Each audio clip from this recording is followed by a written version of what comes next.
Hello everyone, welcome back to dream catcher classes. I hope आप सभी अच्छे होंगे, खुश होंगे और प्यार से होंगे।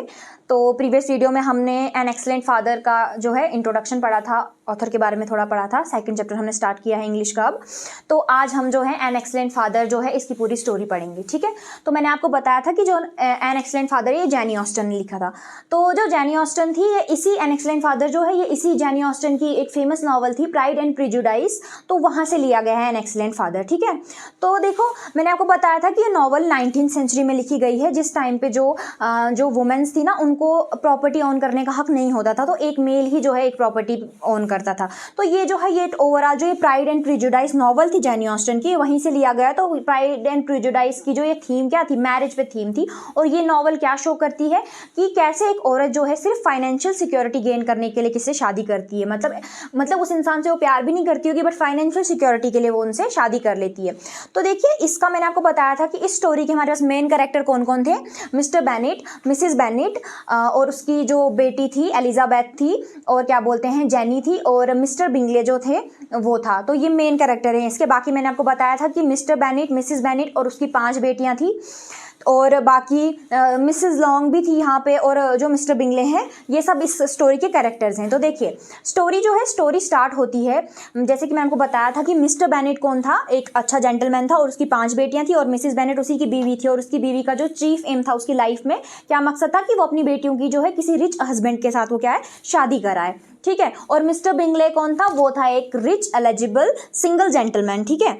और बाकी फिर उसकी बेटियों मैंने आपको बताई, जैसे जेनी उसकी फर्स्ट डॉटर थी और सुंदर थी। उसके बाद हमारे पास एलिजाबेथ जिसको हम लिजी बोलते हैं वो उसकी सेकंड डॉटर थी, और वो जो है जेनी से ज़्यादा समझदार थी और हमेशा बोलने के लिए तैयार रहती थी, ठीक है। ऐसे ऐसे मैंने उसकी सारी डॉटर्स के बारे में बताया था। तो और किटी के बारे, किटी भी यहाँ पे उसकी 4थी नंबर की डॉटर आ जाती है, उसके बारे में भी थोड़ा बहुत है। तो देखिए ये स्टोरी जो है ये स्टार्ट होती है, देखिए मैं आपको थोड़ा बताती हूँ। जो मिस्टर बेनेट था ना स्टोरी में, मिस्टर बेनेट जो है स्टार्टिंग में स्टोरी में मिस्टर बेनेट को दिखाया गया है कि केयरलेस, मतलब केयरलेस फादर जिसको अपनी बेटी की शादियों की टेंशन नहीं है। तो स्टोरी की स्टार्ट होती है जब मिसेस बेनेट जो है मिस्टर बेनेट से बोलती है कि आपको पता है कि नीदरलैंड पार्क जो है वो किसी ने खरीद लिया है, ठीक है।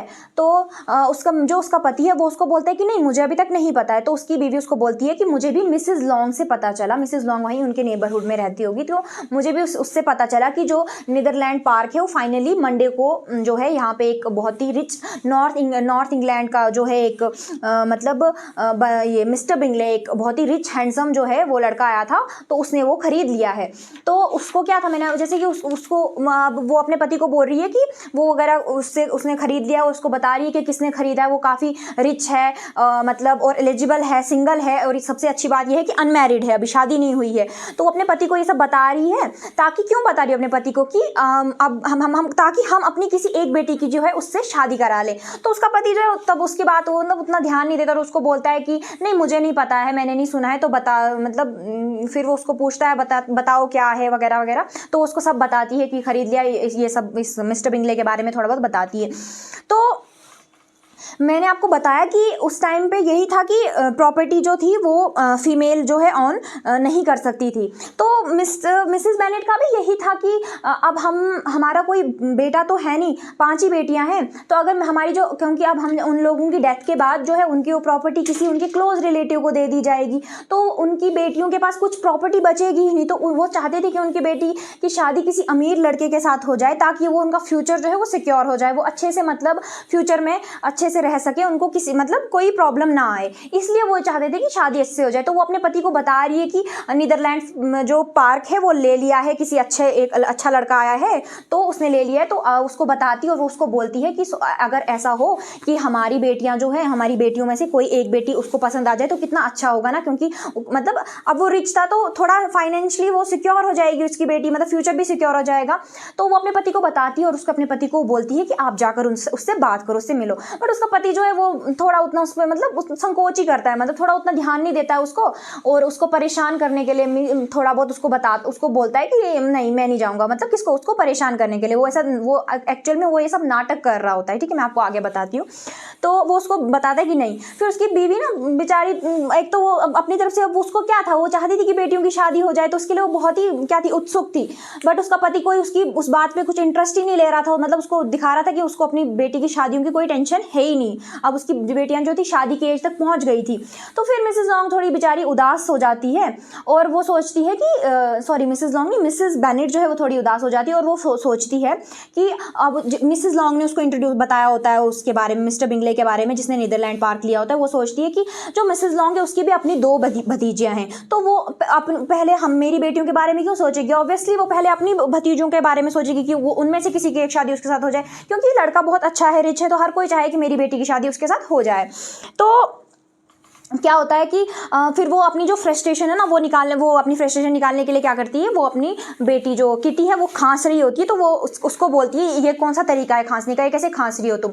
तो उसका पति उसको रोकता है और बोलता है कि अब किटी का तुम्हें पता ही है कि कुछ दिनों से बीमार है, तो खांसी तो आएगी और इसमें क्या ही है। तो बेचारी फ्रस्ट्रेट होती है। फिर उसका पति क्या करता है, वो अपनी बीवी को अब ज़्यादा परेशान ना करते हुए वो उसको बताता है कि तुम टेंशन मत लो। वो मतलब उसको अभी तक वो क्या कर रहा था, उसको परेशान कर रहा था, तो अब उसने सोचा कि चलो इसको परेशान करना मैं बंद करता हूँ, उसको मैं खुशी खबर देता हूँ। उसको बताता है कि जो तुम जिस बारे में बात कर रही हो कि नीदरलैंड पार्क ले लिया गया है, उस और मिस्टर बिंगले से मैं पहले ही मिल के आ चुका हूँ। मतलब तो सोचो उसकी बीवी कितना खुश होगी इस बारे में जानकर। मतलब अभी तक वो सब जो है वो झूठ बोल रहा था, उसको दिखा रहा था कि नहीं मुझे कोई परवाह नहीं है, लेकिन यहाँ पर वो तो पहले ही मतलब उसकी बीवी को भी मसा, वो तो भी बात ही कर रही थी कि हम उससे जान पहचान करेंगे और हमारी बेटी की शादियाँ मतलब किसी एक बेटी की उससे शादी कर लेंगे। बट उसका पति जो है मिस्टर बेनेट पहले से ही वो मिलकर आ चुका था मिस्टर बिंगले से। तो वहाँ पे फिर उसकी वाइफ जो है अपनी बेटियों को बताती है कि बेटियों सच में तुमने जो है तुम्हारा पापा बहुत ही एक एक्सीलेंट फादर है वो। तो यहाँ से स्टोरी का टाइटल भी थोड़ा समझ आ गया। तो वहाँ पे उसने बताती कि तुम्हें एक एक्सीलेंट फादर मिला है।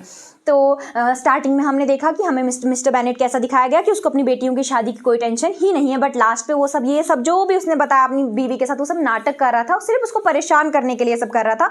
झूठ ही बोल रहा था कि मेरे को नहीं पता है कि कौन सा नीदरलैंड पार्क किसने लिया है क्या है, और मेरे को कोई इंटरेस्ट नहीं है। अगर उसको बोलता है कि अगर तुम्हें इतना इंटरेस्ट है तुम अपनी बेटियों के साथ जाकर मिलो, क्योंकि तुम भी काफ़ी खूबसूरत हो, तो वो अच्छे तुमसे भी मिलना पसंद करेगा, तो तुम ही करो। मतलब इंटरेस्ट नहीं दिखा रहा था। तो बाद में लास्ट पे उसका सस्पेंस तोड़ता है और उसको मतलब परेशान करना बंद करता है और उसको बोलता है कि मैं पहले से ही मिलके आ चुका हूँ, तो तुम टेंशन नहीं लो, और अपनी बेटियों को बताती है कि तुम्हें एक एक्सीलेंट फादर मिला है। तो ये सारी स्टोरी यही है, ठीक है। आई होप आपको ये स्टोरी अच्छे से समझ आ गई होगी।